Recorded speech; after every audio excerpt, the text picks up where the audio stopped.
سلام، خوش اومدیم به این ویدیو. امروز قرار بریم سر فیلم هنگوور که یه کالکشن 3 قسمتیه.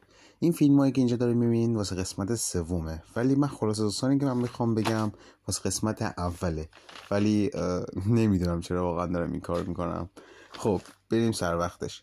هنگوور توی 3 قسمته، در مورد 3 دوسته که جوری مست کردن اصلا یادشون نمیاد دیشب چیکار کردن و با گذاشتن کنار هم اطلاعاتی که دارن میخوام بفهمن دیشب چه گوی خوردن. قشنگ قسمت اولش سال 2009 اومدش و همش تقصیر این بیشور گاو بوده که داره آب نباته میذاره در این دختره.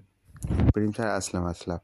داگ که عروسیش نزدیکه، برای آخرین شب عروسیش تصمیم میگیره که برن لاس وگاس و اونجا جشن بگیرن، ولی این بیشوری که بهتون گفتم توی نوشیدنیشون یه قرصی میریزه که فردا صبح هیچ یادشون نمیاد و کلی اتفاقات واسه اینا میفته که صبحش که بیدار میشن یواش یواش پله پله مرور میکنن که چی کارا کردن.